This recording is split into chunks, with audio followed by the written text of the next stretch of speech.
Hey Summoners, welcome back to another Wild Rift video. My name is Nathan and today we'll be going over the champion tier list for patch 2.1a. This list covers all levels of play, so it doesn't matter if you're just starting out or you find yourself on the top of the ladder. This list will be quite accurate and tell you which champions are best if you want to secure some wins. Some champions are inherently better when piloted by masterful players, however, the difference is fairly small, so power levels are fairly consistent across the ladder. Anyway, let's go ahead and just jump right into it. Akali has made her way up the absolute top of the tier list as she's now completely dominating the Baron lane, and if you haven't already picked her up, you should probably do so as soon as you can. Champions like Darius and Olaf have been running the Baron lane for the past couple patches, but Akali is an excellent answer to bruiser-style champions and has an excellent laning phase against them. Darius and Olaf rely on being able to land a bunch of auto attacks and take elongated trades to make use of their substantial damage in the early game. Akali's trading pattern sidesteps this, as her 5-point strike and passive chain keeps her out of the range of their basic attacks. When combined with her shroud, the enemy Baron laner will struggle to get any trades happening. And if they do use their cooldowns, Akali can just simply sit in the shroud and wait them out or disengage. If her shroud isn't enough, Akali's shuriken flip is an excellent disengage that can also be used to re-engage once the enemy cooldowns have worn off, or it's an opportune moment for a good trade. She has excellent tools to navigate melee laners and will often dominate the laning phase against them.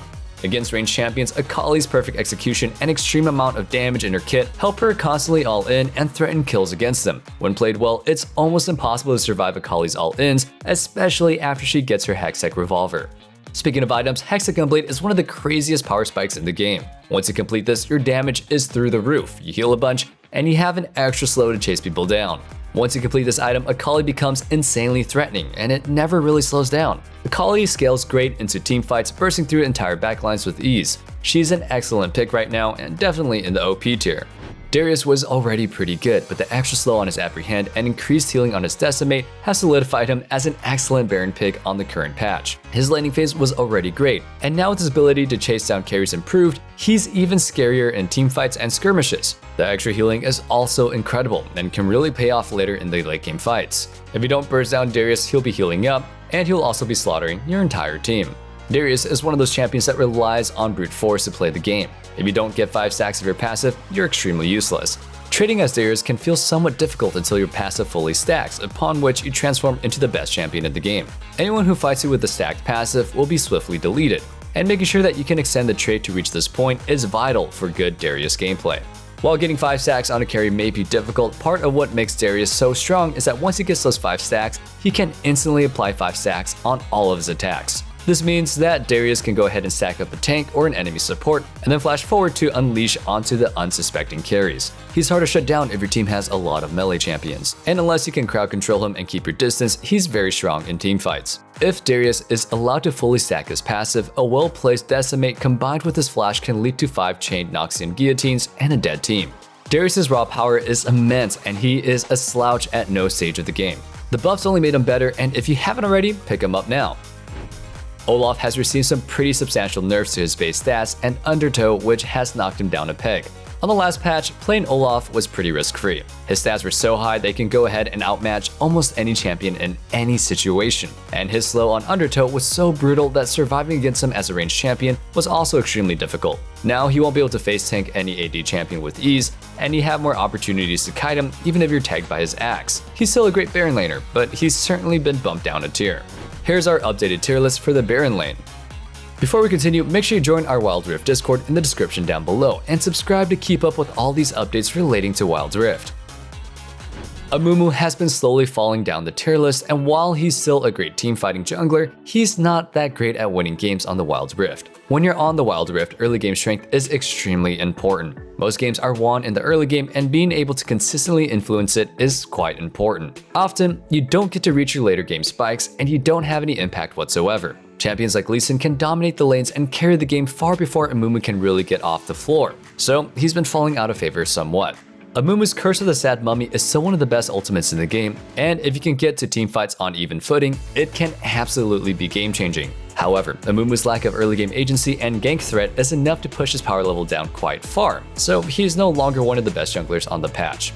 Wukong, the Monkey King, jumped a step up on the tier list, standing very comfortably at the S tier for the jungle. Now that Olaf isn't as strong, Wukong has more pick priority. He can hold his own in the early game and has an incredible amount of versatile utility built into his kit. His second ability, Decoy, allows him to not only slip past the enemy, but also drastically increase the team fighting potential. Wukong's clone mimics Cyclone, his ultimate ability, creating two giant spinning monkeys at the same time. In a game where crowd control is essential to winning, Wukong offers some of the best area of effect knockups in Wild's Rift. Also, his Q makes his staff extend, so who said size doesn't matter. Because he could poke melee champions, okay? Get your mind out of the gutter. As mentioned previously, early game power is essential to success on Wild Rift. In light of that, Graves has dropped a tier. Graves lacks dueling potential in the early game and takes a little bit too long to reach his necessary power spike. After acquiring his core items, his burst damage from buckshot and collateral damage is still fantastic and excels in killing squishy targets. But without any substantial crowd control, Graves' solo carry playstyle simply doesn't carry as much impact as it did before. That's why we're placing him in the A tier for the jungle. Here's our updated champion tier list for the jungle.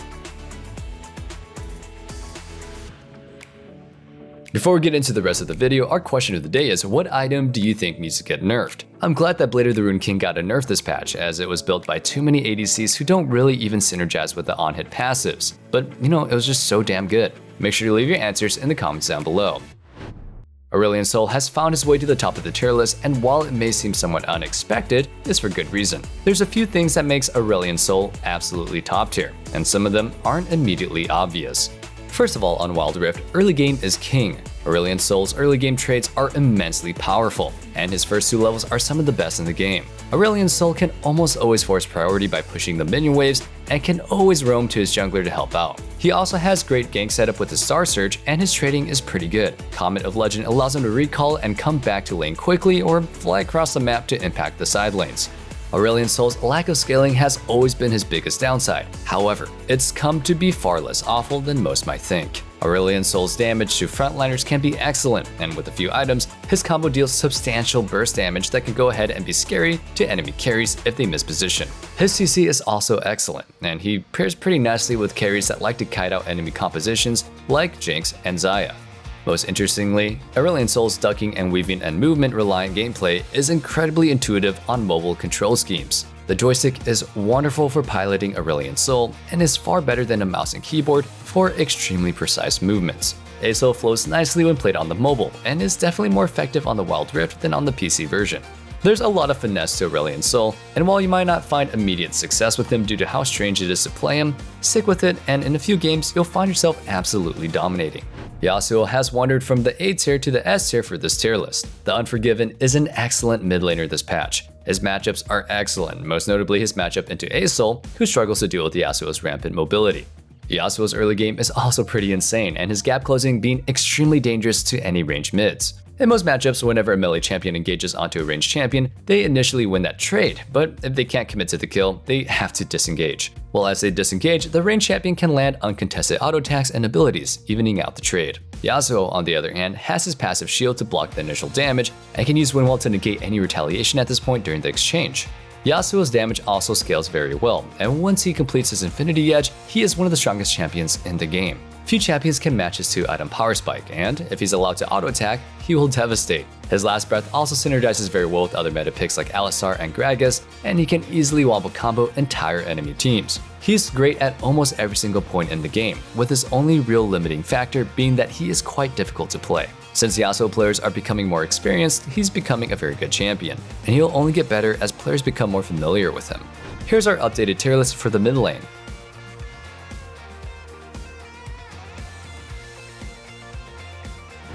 While Jinx didn't have the most inspiring launch, she's quickly becoming an absolutely insane marksman, and while her buddy Lulu receives some fairly hefty nerfs, the combination is still immensely powerful, and she's great at carrying games.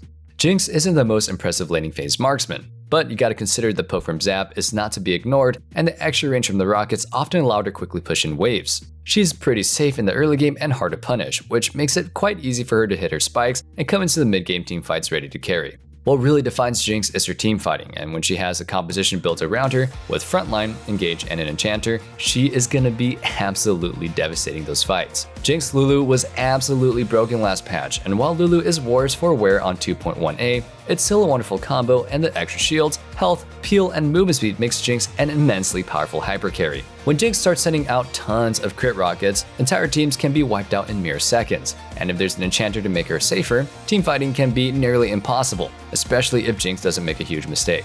Jinx has been carrying games left, right, and center, and if she's paired up with Lulu or Janna, you should be afraid. Especially with Janna, because a good Janna can definitely blow you away. Corki has dropped down to the bottom of our tier list for the ADC. He's not really great at all. His laning phase is pretty awful, and while he can farm up from range, almost every other marksman has a better time. When he can't punish Vayne, you know that you're not a great champion. His package is extremely powerful. Package. And provides small windows for him to play the game, but for the most part, his scaling isn't that great, and he absolutely gets abused in the early game. So yeah, what really makes him viable is his giant package. Avoid picking Corki at all costs if you care about winning your games. Here's our updated tier list for ADC.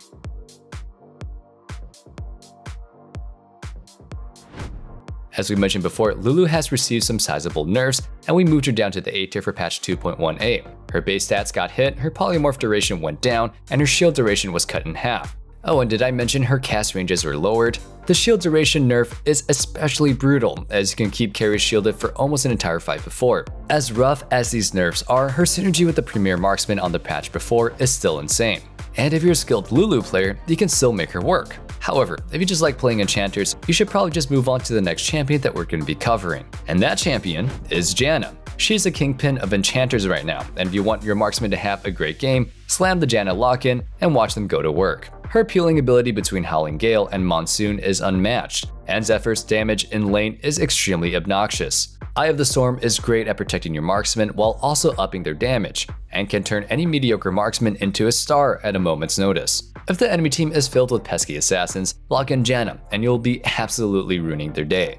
Finally, with the last tier list, Alistar is still the star of the show in the Dragon lane. His crowd control is insane. His early game damage is great, and his ability to tank entire teams is unmatched in the support role. He's everything that you could ever want, and if you have the opportunity to lock this bad boy in, you should. He's not exactly an instant win when you lock him in, but if played well, he can set up his team for success very easily.